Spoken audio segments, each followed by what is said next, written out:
സ്നേഹത്തോടെ അഭിമാനത്തോടെ ഒത്തുചേരുന്ന കുടുംബങ്ങൾ. ആഘോഷങ്ങൾ ഏതുമാവട്ടെ, നിങ്ങളുടെ മനസ്സിലുണ്ടോ? മാക്സിലുണ്ട്. മാക്സ് വെഡിംഗ് സെന്റർ, നാടിന്റെ വസ്ത്രസങ്കല്പങ്ങളുടെ പരിപൂർണത.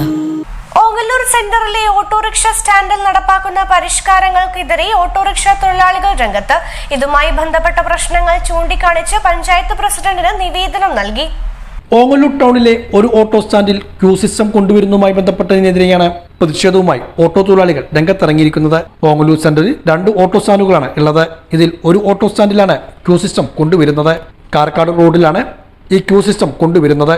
ഇതിനെതിരെയാണ് ഓട്ടോ തൊഴിലാളികൾ പ്രതിഷേധവുമായി രംഗത്തെത്തിയിട്ടുള്ളത്. ഒരു സ്റ്റാൻഡിൽ മാത്രം ഇത് നടപ്പാക്കുന്നത് അനീതിയാണെന്നാണ് ഓട്ടോ തൊഴിലാളികളുടെ ആക്ഷേപം. ഇതുമായി ബന്ധപ്പെട്ട് പഞ്ചായത്ത് പ്രസിഡന്റിന് നിവേദനവും നൽകി.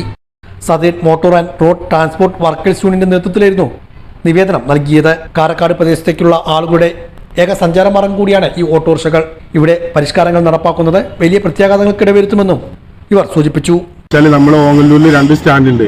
അപ്പോൾ അനീതി എന്ന് തന്നെ പറയാം. ഒരു സ്റ്റാൻഡിൽ മാത്രം ടോക്കൺ സിസ്റ്റവും അതുപോലെ തന്നെ ഗ്യാപ്പ് അടിക്കാൻ പറ്റില്ലെന്നുമാണ് തീരുമാനമെടുക്കാൻ പോകുന്നത്. കാരണം സാധാരണക്കാരായ ജനങ്ങൾ പഞ്ചായത്തിലേക്കും മറ്റു ആവശ്യങ്ങൾക്ക് കൃഷി ഓഫീസിലേക്കും സേവനങ്ങൾക്ക് വരുമ്പോൾ കാരക്കാട് ഭാഗത്ത് അല്ലെങ്കിൽ കൊണ്ടൂർക്കര ഭാഗത്തേക്ക് ഒന്നും സ്ഥിരം ബസ് റൂട്ടില്ല. കാരക്കാട് ഭാഗത്തേക്ക് ഒരു ബസ് മാത്രമേ ഉള്ളൂ 2 ട്രെയിനിൽ. അപ്പോൾ അവർക്കൊക്കെ ഗ്യാപ്പ് ഓട്ടോറിക്ഷ നിർത്തിയാൽ ഒരുപാട് പൈസ കൊടുത്ത് യാത്ര ചെയ്യേണ്ട ഒരു അവസ്ഥ വരുന്നത്. പ്രത്യേകിച്ച് സാധാരണക്കാർ വളരെ ബുദ്ധിമുട്ടാവും. സ്ഥിരമായി ബസ് റൂട്ടുള്ളൊരു സ്ഥലമാണെങ്കിൽ നമ്മൾ ഇതിനെതിരെ പ്രതികരിക്കില്ല. അപ്പോൾ ആ ഒരു അനീതിയാണ്. ഒരു സ്റ്റാൻഡിൽ മാത്രം ടോക്കൺ സിസ്റ്റവും അതുപോലെ തന്നെ ഓങ്ങല്ലൂർ 1 സ്റ്റാൻഡിൽ ടോക്കൺ വേണ്ടാമെന്നുള്ള ആ ഏകാധിപത്യമായ അനീതിക്കെതിരെയാണ് ഇവിടെ നിവേദനം കൊടുത്തിരിക്കുന്നത്. ഓങ്ങല്ലൂർ കാരക്കാട് എത്തിച്ചേരാനുള്ള പൊതു ട്രാൻസ്പോർട്ടുകൾ പറഞ്ഞാൽ നമ്മുടെ നാട്ടിലൊക്കെ ബസ്സുകളാണ്. ഒരു KSRTC ബസ് കാരക്കാട് ഭാഗത്തേക്കില്ല.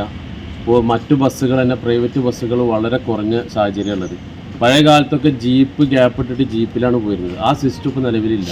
അപ്പോൾ ആ സാഹചര്യത്തിൽ ഓട്ടോറിക്ഷകൾ നിന്ന് ആ ഓട്ടോറിക്ഷകളിൽ ആളുകളാകുന്ന സമയത്ത് പരസ്പരം ഷെയർ ചെയ്ത് ചെറിയ പൈസ വാങ്ങി പോകുന്നൊരു സിസ്റ്റം പോലും ഓങ്ങല്ലൂർ പഞ്ചായത്തിൽ നിർത്തലാക്കുന്നു എന്നാണ് അറിയാൻ സാധിച്ചത്. അത് വലിയ വിരോധാഭാസമാണ്. അതൊരിക്കലും നടപ്പാക്കാൻ അനുവദിക്കുകയില്ല എന്നാണ് ഈ സമയത്ത് പറയാൻ. ഒരു സ്റ്റാൻഡിൽ മാത്രമാണ് ക്യൂ സിസ്റ്റം കൊണ്ടുവരുന്നത്.